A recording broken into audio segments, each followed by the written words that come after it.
नमस्कार दोस्तों। नरेंद्र मोदी को अब ना तो नीतीश की जरूरत है और ना ही नायडू की जरूरत है।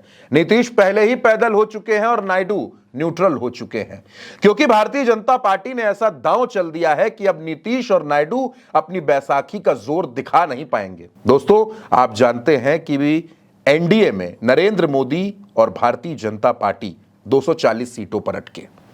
नीतीश और नायडू का सहारा लेना पड़ा, लेकिन आज की तारीख में वो मजबूरी नहीं है, क्योंकि नायडू से ऊपर, नीतीश से ऊपर एनसीपीआई आ गया है। कौन एनसीपीआई? वो एनसीपीआई जिसमें टीएमसी के बागी सांसद शामिल हुए, जिनकी संख्या 20 है। नायडू के पास तो 16 ही सांसद थे। अभी तक नायडू नरेंद्र मोदी को यह जोर दिखा सकते थे, लेकिन आज की तारीख में नायडू की वो जरूरत नरेंद्र मोदी को नहीं बची, क्योंकि 20 सांसद एक मुश्त आ गए हैं। यानी आज की तारीख में नरेंद्र मोदी मजबूत हो गए हैं। दूसरा, एकनाथ शिंदे जिनके पास 7 सांसद थे, अब वो भी मजबूत हैं, अब वो भी आंख दिखा सकते हैं, क्योंकि शिवसेना यूबीटी के 6 सांसद शिवसेना शिंदे में मर्जर का ऐलान कर चुके हैं। वो उद्धव ठाकरे की मीटिंग में भी नहीं गए। यानी आज की तारीख में अगर नीतीश ये सोचें कि वो नरेंद्र मोदी को आंख दिखा सकते हैं, तो ऐसा नहीं होगा। अगर नायडू प्रेशर बनाने की कोशिश करेंगे तो ऐसा भी नहीं होगा। यानी आज की तारीख में अगर आप मोटे तौर पर देखें, भारतीय जनता पार्टी के पास 240 सांसद हैं, 20 सांसद एनसीपीआई यानी टीएमसी का जो बागी गुट है, इसको जोड़ दीजिए तो संख्या 260 हो जाती है। यानी अब भाजपा उतनी कमजोर नहीं है। अब जो आंकड़ा पहुंच रहा है एनडीए का, वो 312 से 313 के आसपास जा रहा है। इसमें से नीतीश और नायडू को हटा भी दिया जाए तब भी बहुमत बना रहेगा। एनडीए का बहुमत नहीं छिनने वाला। नरेंद्र मोदी की कुर्सी उतने खतरे में नहीं रहेगी। अब इसमें आप 6 सांसद वो भी जोड़ दीजिए जो उद्धव ठाकरे से बगावत करके निकले, तो एनडीए और मजबूत हो जाता है।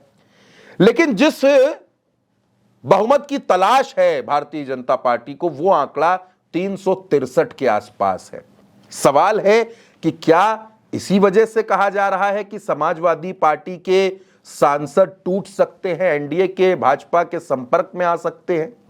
बहुत सी अटकलें लगाई जा रही हैं। लेकिन दोस्तों, आज सवाल यह है कि क्या नीतीश और नायडू का प्रेशर अब भारतीय जनता पार्टी पर काम नहीं करेगा? नीतीश तो पहले ही हटाए जा चुके हैं। पहले ही बिहार में गद्दी उनसे लेकर सम्राट चौधरी को दी जा चुकी है। सम्राट चौधरी बिहार में मुख्यमंत्री बन चुके हैं, भाजपा की सरकार है।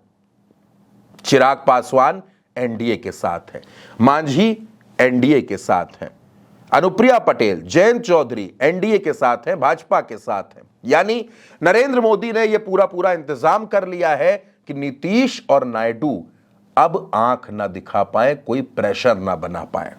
नीतीश कुमार दिल्ली की राजनीति में आ चुके हैं और आप जानते हैं कि किसी भी तरीके का दबाव बनाने की स्थिति में आज वो नहीं है। नायडू जरूर वक्त वक्त पर कुछ बयान देते रहते हैं, कोई बात कहते रहते हैं, दबाव बनाने की कोशिश करते हैं, चाहे डिलिमिटेशन का मुद्दा हो, चाहे जो भी मुद्दे हों, उस पर नायडू अपनी बात रखते रहते हैं। लेकिन इन दिनों वो भी खामोश हैं।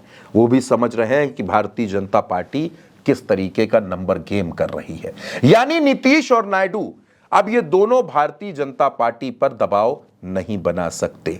दोनों को भारतीय जनता पार्टी के मुताबिक ही गठबंधन में रहना पड़ेगा। फिलहाल इस वीडियो में मेरे साथ इतना ही। आप अपनी राय कमेंट बॉक्स में हमें जरूर बताइएगा। नमस्कार।